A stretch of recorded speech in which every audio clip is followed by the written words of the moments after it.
Good morning and welcome to the Morning Scoop for Tuesday, February 1st. This is your daily Buckeye fix. I'm Tom Orr. The Notre Dame game is in 214 days, the game against Michigan in 299 days. This week marks another turning point in the college football calendar. Ohio State's coaches are back home off the road after recruiting, and National Signing Day coming up on Wednesday. This week the staff is turning its attention to winter workouts and the start of preparations for spring ball. Monday afternoon, Ryan Day held his first press conference since the Rose Bowl. Today you're going to hear some of the more interesting answers from that press conference. It was the first chance to hear his thoughts on his full coaching staff. Now that is a very different coaching staff than it was at the Rose Bowl. 4 of the 10 assistants are different now than they were a month ago, so there has been a lot to talk about. Those changes meant having to make some difficult decisions on assistants. There is of course a personal side to these choices in addition to the professional side. So how difficult was that? You'll hear Day's answer on that. And this audio and video is all courtesy of the Ohio State University Athletics Department. I try not to let that get in the way of building relationships with coaches and with their families. But we also know that we're at a level of college football where the competition is extremely high and the expectations are extremely high. And I know that more than anybody. And so there's an expectation that comes with that. And, I say it all the time, I have a great job, but it's a hard job. And that's one of the hardest parts about it is going through and trying to make those difficult decisions. But at the end of the day, this is more than that. It's about Ohio State football, and there's a lot of people that are counting on this to be right. And so you got to do the best you can. You ask a lot of questions. You make sure you're making the right decision, but at the end of the day, you got to trust your gut and you move forward. And, I've had to do that. Not something I look forward to, but it's something again that'll happen just the way it goes. And so it's certainly not the goal, but we have to be able to adapt and move on as things happen. So how much did Day actually talk to Jim Knowles before he hired him? And what was it that actually sold Day on the fact that Knowles was the right guy? There was a lot of conversation. I think he probably would say to you, by the end, I asked to do a couple more FaceTimes and a couple more Zooms, and he probably was wondering what else does he want to see. But I did. I wanted to do that because I knew how important this hire was.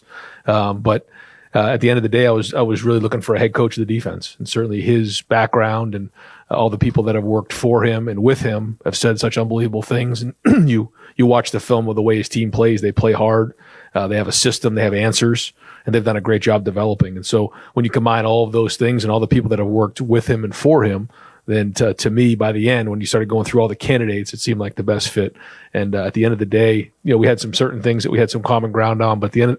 Again, when we finish the conversation, I'm going to run the offense. And when this thing's running well, there's a head coach of the defense, there's a head coach of recruiting, there's a head coach of the special teams, and then I'm heavily involved with the offense. If those things aren't happening and I'm now take away from the offense, then this the way that this structure is built isn't being optimized.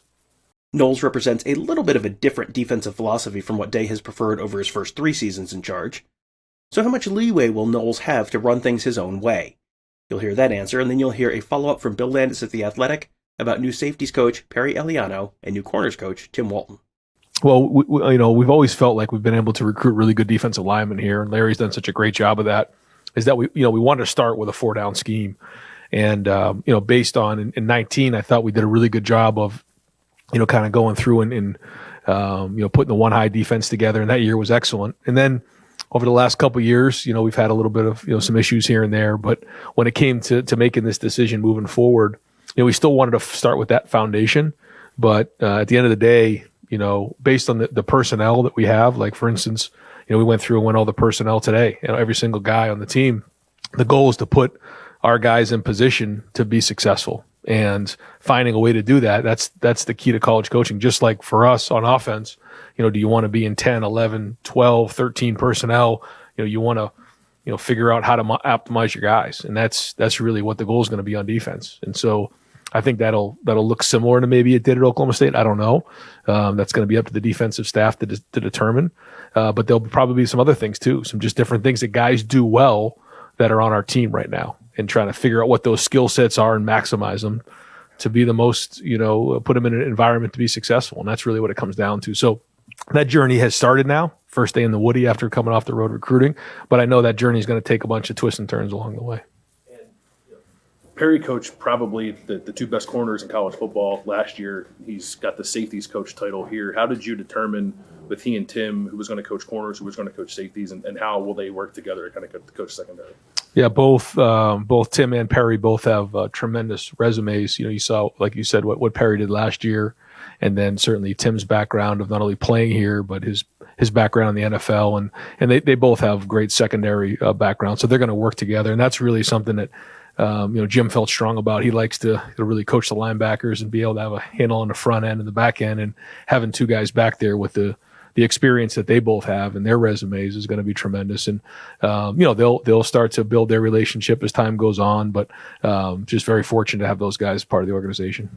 You may have noticed earlier that Day said that he viewed Jim Knowles as the head coach of the defense. That's not necessarily something he said about Kerry Combs or Jeff Hafley in previous seasons. So does that reflect a change in how he views that position? You'll hear that, and then you'll also hear a couple of follow-ups from Doug Maurice of Cleveland.com about Tony Alford and Brian Hartline, and their new titles on the offensive side of the ball, and then also on Day's own role as the head coach. I think when you look at 2018 to 2019, one of the the advantages coming in as a new staff is that there was a lot in place, and that was something that I felt great about. We felt strong about, and it was really good. But we there was some carryover there, where this kind of allows us a little bit of a fresh start on defense. And I think this gives us the best opportunity moving forward to, when you look again at the structure, the way things are built here, every staff is different across the country. The head coach is involved with different things. Mine obviously is with the offense. And so I think that this gives us the best chance. And I think it was a little bit different because a lot of the guys who were here stayed here. And then, this gives us a little bit of a fresh start. Having the promotions of Brian and Tony to pass game and run game coordinator, I know everything is collaborative, but how does that change at all your responsibilities with the offense? Are you stepping back even a small percent from the first couple of years with those promotions? I think when you've had the success that we've had on offense, there's a lot of guys who get poached by other programs. They're highly marketable, and so Brian and Tony are two of them, and so with the success that we've had, we're giving them more responsibility.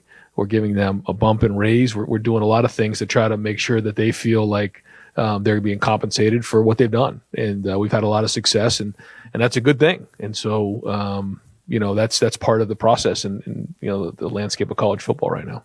And then to tie this all together, you've been doing this head coach thing for a while now. You said different head coaches do it different ways. What in your mind is sort of your ideal delegation of your own duties in terms of your quarterback experience, your play calling experience, your offensive game plan? But you're not just the offensive coordinator. You're the head coach of the entire team. Nope. How do you think you have handled that in your first 3 years as the head coach? And is there anything that you would like to change at all, moving forward? Yeah, I think, when you look at the first 3 years, there's been a lot of success and things have gone well, but there's some other things to learn from. And I think to your point, as we move forward, the idea of having the head coaches in each of those areas to really own those areas of the organization and the program is really important. And I think that's something I have to continually do is just make sure that I'm being really clear with the staff, demand a high level of operation, and then hold them accountable to that.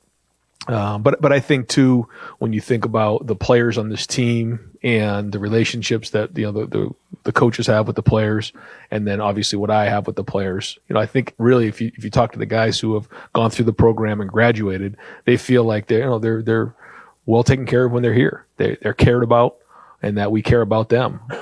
In the same vein, we also have to win. Day had previously worked with Justin Fry at Boston College, but had no direct working relationship with Jim Knowles, Perry Eliano, or Tim Walton.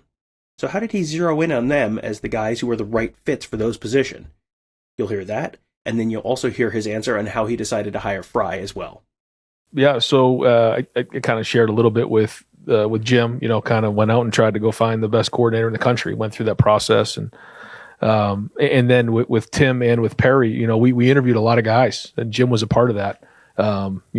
made a lot of phone calls, asked a lot of questions, interviewed a decent amount of people to go through the process, and felt like we weren't rushed. In going through the loss we had at the end of the season and having the time during the Rose Bowl to kind of be thorough through that process. And part of it was some of the guys that were already on staff here and saying maybe those guys are the right fit. And we decided that we thought in the end, after going through the whole evaluation process, that Perry and Tim were the best fit.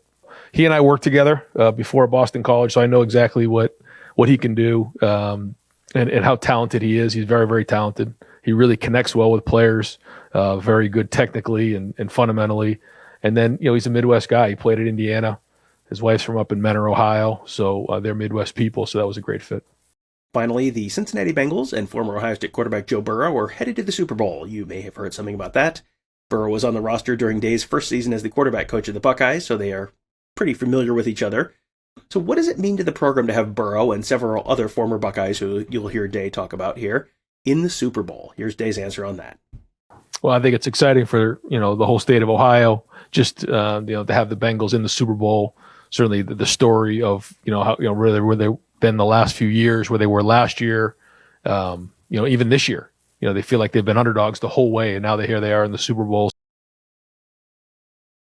And certainly all the guys who have played, in particular Joe and everything he's kind of been through with the injury last year, and just his whole journey has been tremendous to be someone to watch and enjoy and cheer him on. But then, like you said, there's a lot of other Buckeyes on that team: Sam Hubbard, and Von Bell, and Eli Apple. I mean, there's a whole bunch of them that played really, really well. And so, how exciting to come back to your home state and bring your team to a Super Bowl. And so excited for them. And certainly the next couple of weeks will be great in preparation. And I think they have a real chance to win that game. They've been underdogs the whole way. At some point, I guess they won't be underdogs, but pulling for them. There will be a whole lot more to talk about later on this week. As I mentioned, National Signing Day is coming up tomorrow. We'll probably have a show on that tomorrow. And then the early enrolling freshmen will be holding their first interviews as well later on this week. So there's going to be a lot to talk about. The busy season of Ohio State football is not quite here. We're not quite in the high season of Ohio State football activity, but we're definitely not in the low season of Ohio State football activity either. As the calendar starts to turn from 21 to 22, the focus starts to shift there towards the coming season as well.